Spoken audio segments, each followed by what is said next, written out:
or wherever and affect, global change like that. But you can affect change within your community, within your sphere of influence. So what will you do? Yeah. And one of the things I think about, Marvin, that I shared with my group is you just have to love people because you love people, right?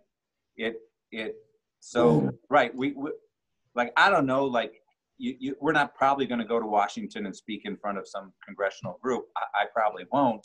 But what we can do locally is just love people because you love people, right? Yeah. Not because they're Christians, non-Christians, Republican, Democrats, black, white, just love on people. Like, I think if we just unconditionally love people, right? I think that's something we can do right now without having any expertise, or you just process. You can be processing this and still love on people, right? Margie, I think, was saying in our group, I'm not even sure I'm still processing this. I'm just encouraged her, then you're processing it.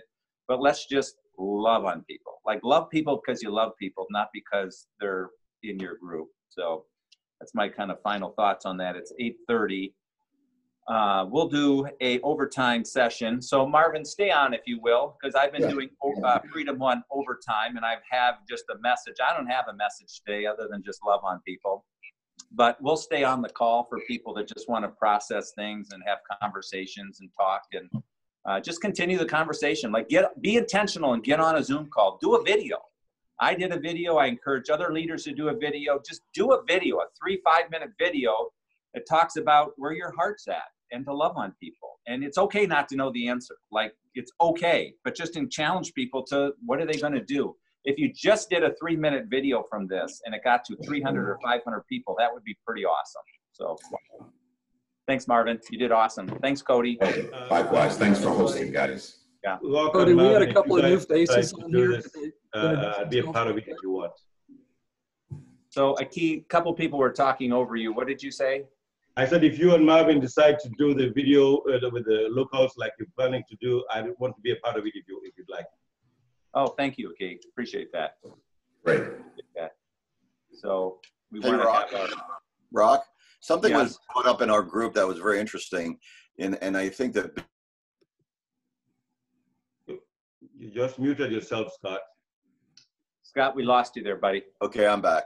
So the whole question is to define racism and what exactly is racism, and it's not definitely a black and white thing. It's an Asian thing. It's a man-woman thing. Feeling, the idea of racism, one group of people superior to another. And I think that, it's going to be an ongoing issue. Hopefully we can flatten the curve, I guess, if no better term to do that, and be more accepting to people and be more open. And, we will all be affected by this, but it's been, I shared, it's been a very difficult week for me. I became very emotional the other day. My son is a second lieutenant in the Army National Guard. And he said to me, Dad, we're, any minute now, they might call me up to go and do this. And I broke down because the idea, there's some sensibility out there with the protesting, and there's some unsensibility there with the looting. And for my son to get caught up in the looting part just kind of broke my heart.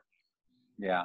Marvin, why don't you talk about that? Why don't you talk about the looting? Because I think there's people in small town Wisconsin that could get behind George Floyd and the whole situation, and then they see the looting and they're like, I don't know, this feels, they're blended in together, and the whole message is blown up in these small towns and places.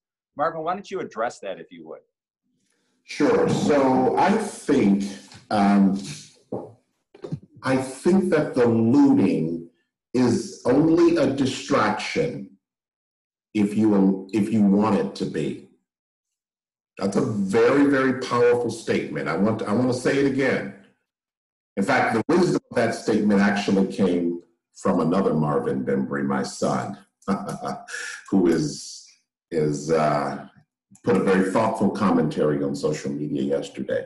He said the looting is only a distraction if you allow it to be. Because this issue is way bigger than George Floyd. This is way bigger than George. George Floyd is just the emblematic representation of something in this moment. But it's way bigger than George Floyd. So one, we have to have a larger picture around this. And the looting is only a distraction if you allow it to be.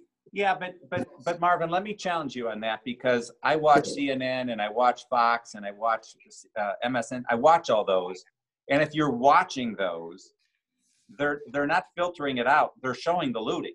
So you can say, well, don't watch that, or don't pay attention to that, or don't let that give you heightened awareness, or whatever it is. And I don't know. Yeah, you can say you can't. It's hard. It's almost impossible. Right? If I tell you, don't think about a pink elephant, what pops in your brain? A pink elephant. You say, well, don't let the pink elephant be a distraction. Well, it is a distraction. You know what I'm saying?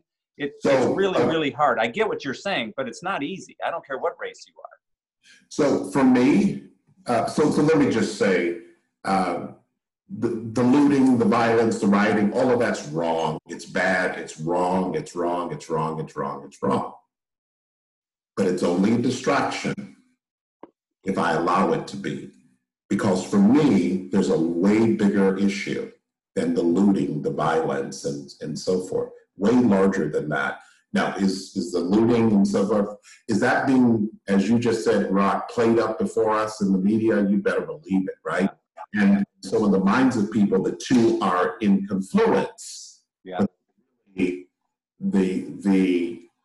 And so I acknowledge and I accept the fact that for many it is it's a distraction that doesn't allow them to deal with the other issue. But I'm going to challenge you to go bigger than just that place. And that is, what's the real issue at play here? That's what leaders do, is they look to get to root and get to a fundamental place of clarity. What's going on here? Why is this occurring? What's the why in all of this, right?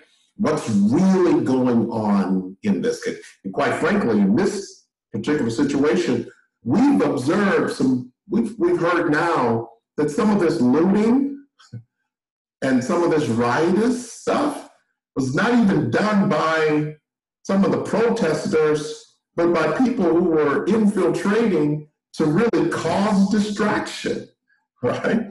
So that's like, okay, so why would they do that? What's the agenda there that's creating this level of distraction? So the looting is wrong. I don't agree with it. I don't support it. It's flat out wrong, right? Destruction of someone else's property, and all of that's wrong. I have a fundamental moral abhorrence to that. Yeah, thank you. Well, my takeaway is, Marvin, if I can my takeaway, Marvin, is that you are a Black man and you're heavy. And I did not know that before, so thank you for sharing that with Let's give Rock a hand when he's got his eyes open.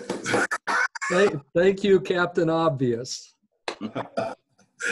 So what I wanted to say was the fact that this situation, like Marvin is saying, keep your eye on the bigger issue. This has been going on for 400 years. It didn't start yesterday. Yeah. It's been going on. It was legalized at one point in time, and we've been etching and cutting into it over the years and the decades. And we need to make a conscious decision now to do something more than just nibble around the edges. I mentioned in my group, you need to go to your village meetings when they talk about the budget. You need to have a say into where they spend the money. You need to have a say as to where they spend money in schools. That's where we begin to make the change. Not everybody is going to go to Washington and do a protest or whatever it is. But we need to do something locally. Every one of us can do something locally. Like I tell people about the tax bills. You don't go to the meetings when they set the budget. Once they've set that tax bill, you're going to pay it whether you like it or not. You can complain about the valuation of your home. What do you think they're going to do? They'll change it for you and then they'll increase the multiplier. But that money is going to be paid because you've allowed them to set the budget. That's where you start. That's where you begin to have influence. Okay? Yeah, and So if we there's all try to do complacency. that, it would work. Aki, there's complacency in the water, I swear to God, because in the village of Libertyville with a $60 million budget, when I go to that budget meeting, guess how many other people are with me at that budget meeting? Just take Nobody. a guess. Nobody. I'm the only one there. Yeah. So one Oh, yeah. person out of 20,000 people saying that maybe we shouldn't be giving raises in this economic time or what have you, Yeah. it means nothing. They're just like, well, Rock, you're, coming here every year doing your stuff. I'm not. You hit 1 out of 20,000, you have no influence. But if there's a couple hundred of us there talking about stuff, so Aki, that's it. I totally agree with you 100%. Let's get involved locally.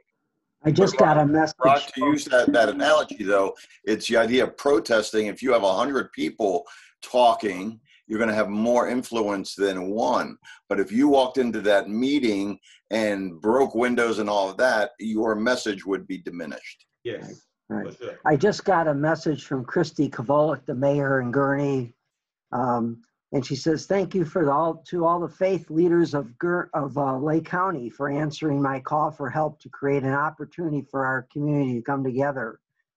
Thursday at noon at Welton Plaza in Gurnee, the mayor of Gurnee invites to hear from all the civic and faith leaders as we stand together against racism. A peaceful gathering to our community to express their hurt over racism and conflict about our prejudice, grief about George Floyd's murder, fears about unrest, pain of those who are marginalized, need for help during this time, and it lists a lot of the churches. So I hope Marvin, you and some of the others can attend that, or at least, at least you know about it. Thank you, everyone. Sarah, we're going to kind of wrap with you. So Marvin says, when you see something, say something or do something, right? And obviously, when there's a puppy that's in the street with a broken leg, we can run out there and save the puppy. And there's no fear of the puppy's parents protesting or coming to our house and damaging our house or our business or something of that nature. So the puppy example is a good example because we love animals and we'll do that, but we fear people. Like we fear people. And so when Marvin says, say something, see something, say something, or do something, we call 911. What should we be doing? Guide us on that, please. Absolutely call 911 if you see something that you believe is happening that shouldn't be happening. I encourage people to record it too, body cameras, but you always get a different angle if something's happening. The body cameras always help us out. Report any discrimination, any racism that you see. And as I mentioned in our breakout session, education is key. And I shared I grew up in a racist home, and I'm the furthest from that as an adult and even as a teenager was, because I was educated in the school system throughout my high school years, my junior high years, and my college years. So educate, spread, good education. Don't spread anything that hurts our community and hurts our country. And just like I think it was you that said, love one another. Unfortunately, I hope that there's good that comes from this, and that is that we take giant leaps forward versus continuing to hurt our country. Well, we appreciate you, Sarah. You've been a big supporter of Freedom One. I was supposed to come and speak to your officers and deputies and different shifts, and because of COVID, that's been put off. But I'm more than happy. We will have you back. So I'll come speak to all the officers and all the different shifts and be happy to do that for you. But we appreciate what you're doing. I would like to inject something, Rock, if I may. Yeah, who is it? Who's speaking? I'm speaking, John Stringer. Oh, yes, John. I didn't see you. Yes, thank you, John. Yeah, can I say something, because I've been quietly listening? Yeah, briefly. Yes. Yeah, thank you. So we haven't really discovered why. If there's a problem, you have to get to the root of the problem, and we have to understand why things are happening. I think Sarah really pointed out something medicine. Great, because we have to think about why. Masks. Sorry, my TV went on here. Level of protection, a study done by WHO. Why? Why did your TV go on, John? because it was on a delay thing. So why is it's like we have to understand what racism is, and Scott really pointed out something interesting, and we talked about this. Racism is something that's learned. We learn that through our culture. We learn through other people, and racism is just a fundamental thought process of, you know, thinking that we're superior to someone else, that one race is superior to someone else. Prejudice is a little bit different. Prejudice is prejudging. That's something inherently, I think that's something is inherent in our DNA. So we prejudge things, and that's part of our survival situation. We have to understand the difference between the two. We have to understand the definition of things before we continue these things on. Yeah. So we're gonna wrap up the call here today, but thank you everybody. I know 40 an hour and 10 minutes is not gonna solve this. My thought is that we just continue the conversation. You continue this with your team, your family, your kids, your neighbors, your church. Just continue the conversation for me, please, and put out some positive messages. It's okay to be emotional. It's okay to be raw as you're talking about this. And it's okay when you're talking about it to say, I don't know the answer, but let's think about something we can do together. Or maybe you're just processing it. So I love you because I love you, okay? Thank you, everybody, for being on the call. I appreciate you. Thanks, guys. Good work. Yeah.